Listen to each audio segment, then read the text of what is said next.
This is Leader Time by FedNet, your podcast source for floor remarks by Senate Majority Leader John Thune and Democratic Leader Chuck Schumer. On April 16th, Thune called out Democrats as the partial Homeland Security shutdown dragged on. The following material is protected by copyright. Mr. President, one thing you can always count on is that Democrats have a lot of nerve. The Democrat leader has been out and about this week criticizing Republicans for taking up reconciliation legislation to fund border security and immigration enforcement. This was his quote: "Republicans are dragging the Senate through a partisan circus just to avoid basic accountability for ICE and border control, or border patrol, I should say," end quote. Let me repeat that, Mr. President. Republicans are dragging the Senate through a partisan circus, end quote.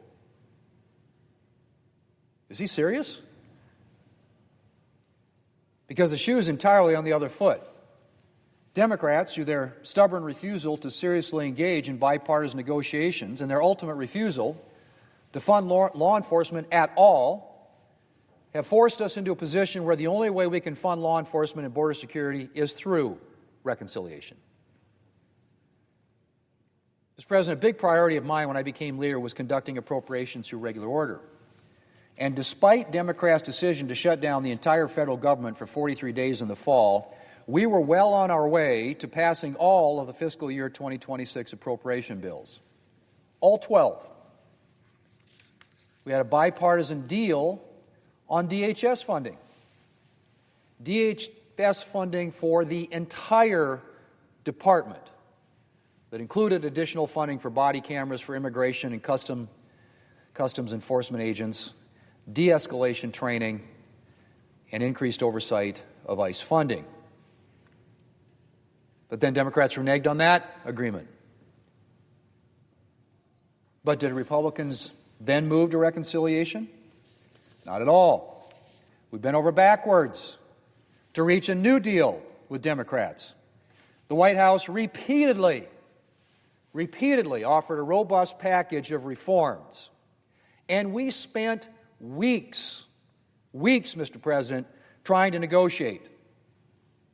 The Democrats weren't interested in negotiation. A good example of that is one of the offers that was made by the White House wasn't responded to by Democrats for 18 days. 18 days. We keep coming out here saying, come on, give us a counteroffer here. You want reforms? You want changes made? Let's sit down and figure that out. Just more stall, delay, obstruct. Mr. President, I'd say they were interested in nothing but their exact list of demands with no compromises. But I strongly suspect, Mr. President, the Democrats were never interested in a deal at all. And in fact, after weeks of stonewalling, Democrats eventually made it clear that no deal was happening, which meant that either Republicans acceded to Democrats' refusal to fund law enforcement and border security, or we pursued the only option left to us, which is funding law enforcement and border security through reconciliation. Mr. President, if Democrats want to be the party of defunding law enforcement and open borders, and so be it. But we are not going to join Democrats in their irresponsible refusal to fund key parts of the Department of Homeland Security. Democrats refuse to fund the deportation of criminal illegal aliens.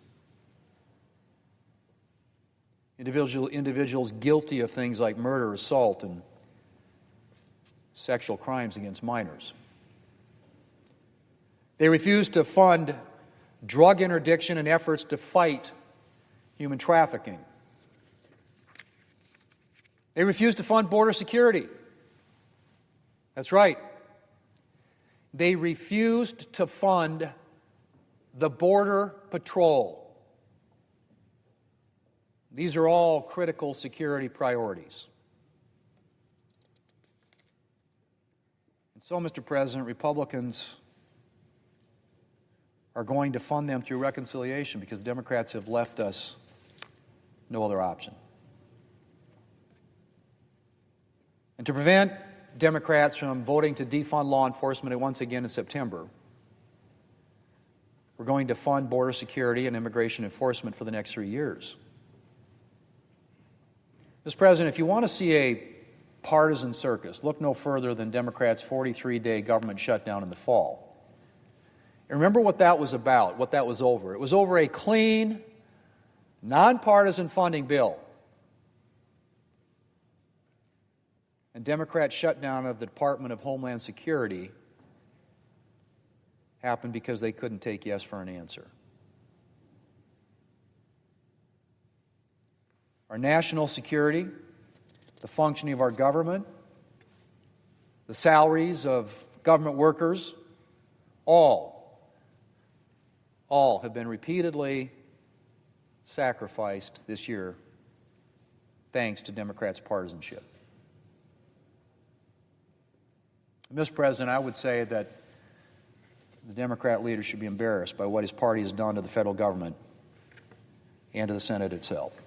Moments later, Schumer rebutted President Trump's visit to Las Vegas to highlight no taxes on tips before remarks on the partial shutdown and a retiring Capitol Police official. Well, today President Trump is in Las Vegas trying to sell the American people on his tax policies and convince them that everything's going just dandy. But the reality for American families is that thanks to his deleterious policies, people are hurting worse than before. Working families are hurting worse than before. Middle-class families are hurting worse than before. Overall, because of Trump's policies, people are hurting. Here's the truth in Las Vegas. Here's the truth. If you're a hotel or casino owner in Las Vegas, if you're a multimillionaire, Donald Trump's tax policies have been very good to you.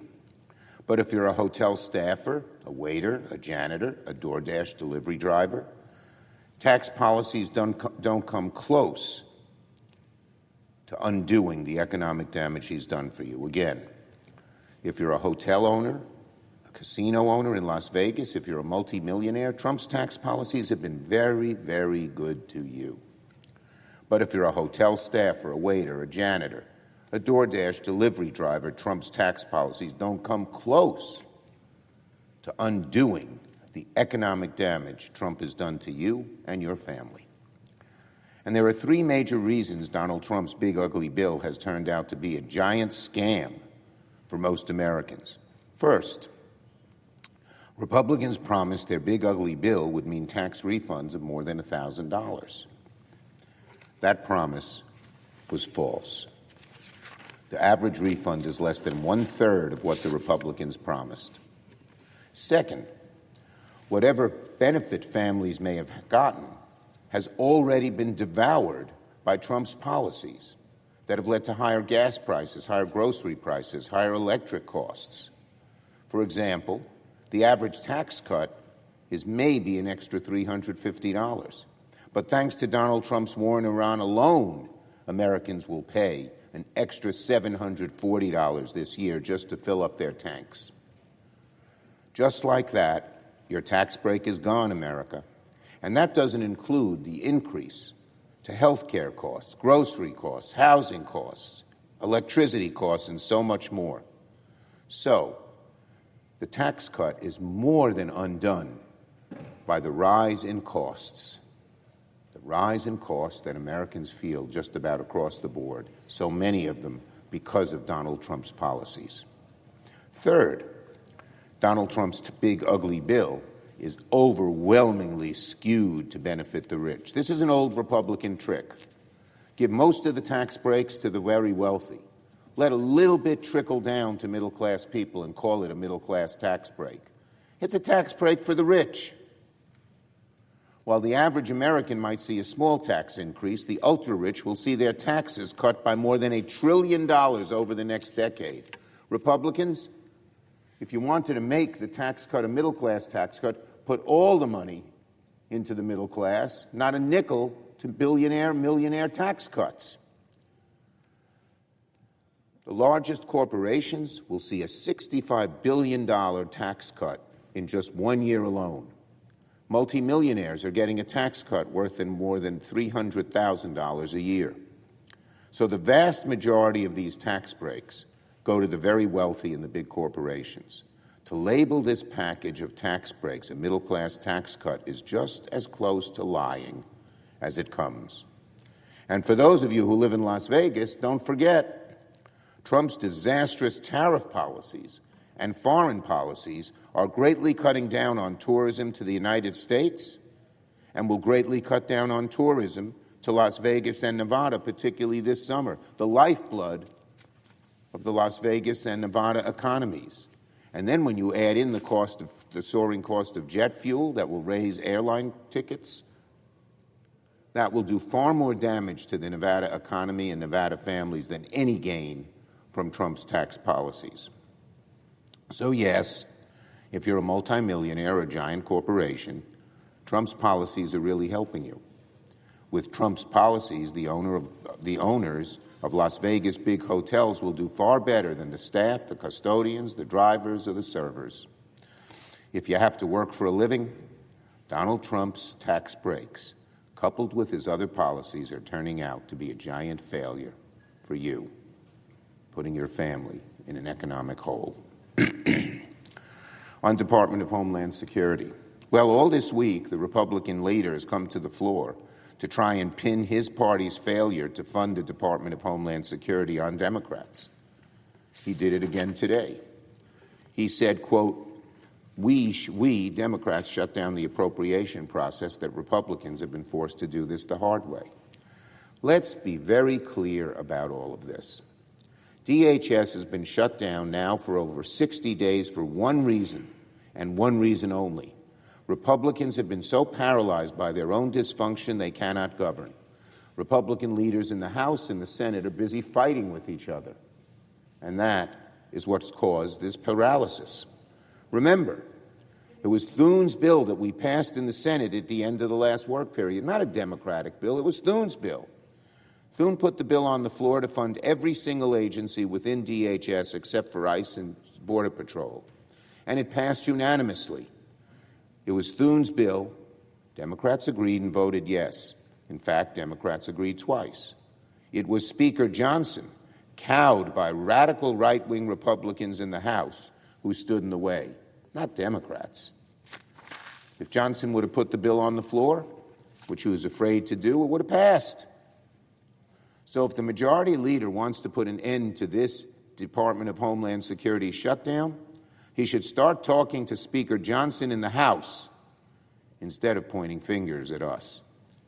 That's why DHS remains shut down, even though every single Democrat stands ready to fund agencies like TSA, FEMA, Coast Guard, CISA, and at a moment's notice. But this is not the path Republicans want to take. They do not seem interested in reaching a compromise to rein in ICE with exceedingly simple guardrails. We were clear from the start about what kind of reforms the American people want, and Republicans have never moved, never budged. Republicans seem so sickened, in fact, by the idea of basic reforms to ICE that they would rather take up weeks of the Senate's time ramming through a party line reconciliation package without a shred of the reforms that Americans demand. Common sense reforms that police departments in every part of the country obey. No masks. Warrants when you break into someone's home. Cooperating with local authorities. That's right. Instead of passing legislation to lower gas prices, lower grocery prices, lower energy costs, Republicans want to hijack the Senate and spend weeks on reconciliation to ram through billions more for ICE with zero reforms. So while I have great respect for the Republican leader, the plain facts are these. Democrats are not the ones dragging this shutdown down on. Republicans are. And again, I say to Leader Thune, Republicans could open DHS today. All they have to do is start listening to the American people and stop obeying Donald Trump and the MAGA radical right. On Iran. There's an old saying that says success has 1,000 fathers, but failure is an orphan. The Republicans who voted against our war powers resolution yesterday, they may try to dodge responsibility for Trump's failed war, but they have joint custody over this debate. And certainly, the war is a debacle.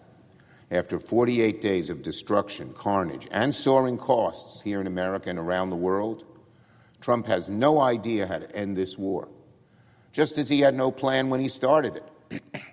All this war has gotten us is a more radical Iranian regime with greater nuclear ambitions, a closed Strait of Hormuz, skyrocketing gas costs, and the ire of the world.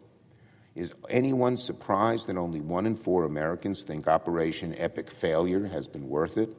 That's what we call it, Operation Epic Failure. Trump isn't practicing the art of the deal. Trump is practicing the art of defeat, and he seems all too good at it. Republicans are kidding themselves if they think they can distance themselves from Trump's Iran blunder by sitting on the sidelines. When it comes to war and peace, the most important decision a legislator can make, Republicans in the Senate and the House have an obligation to take a stand. But they're putting their heads in the sand. They haven't even had one hearing on this war. This is a war that's going on close to 50 days, creating huge problems for our economy, huge problems for our national security, and not one hearing? What are you afraid of? Republicans have had 4 opportunities to support our war powers resolution, to finally reassert Congress's constitutional authority, and each time they have said no. But the debate's not over. Next week, Republicans will have to answer the question again. Do you want endless war with Iran, yes or no? Senate Democrats will bring our war powers resolution to the floor for a vote next week and every week that Trump's war continues. Republican silence is a stamp of approval. Republican silence is a stamp of approval, saying they will support, acquiesce, and go along with this disaster. I thank Senator Duckworth for introducing this resolution and arguing for it so eloquently as only she can. And I want to thank Senator Kaine for keeping this pressing issue on the top of the mind for the Senate and for the nation. The same goes for Senator Booker and the so many in our caucus who have participated in this debate. Finally, on Assistant Chief Sean Gallagher, I want to join the rest of the Senate today to say thank you and goodbye to one of the most beloved members of the Capitol Police, Assistant Chief Sean Gallagher. He retires today after 25 incredible years. He joined the department in April of 2001, has been part of keeping the Capitol complex safe during the most consequential moments of our nation's history, from national crisis to presidential inaugurations to papal visits and so much more. After January 6th, he led the establishment of the department's peer support program and helped create the Howard C. Liebengood Center for Wellness to support officer well-being. We thank Assistant Chief Gallagher for 25 years of service to the U.S. Capitol Police, to Congress, and to our nation. We say goodbye and thank you on your retirement. I yield the floor. Thanks for listening. This program is copyrighted by Federal Network, Incorporated, and provided only for informational and educational purposes. Unauthorized reproduction, distribution, or use of this episode without express written permission from FedNet is prohibited.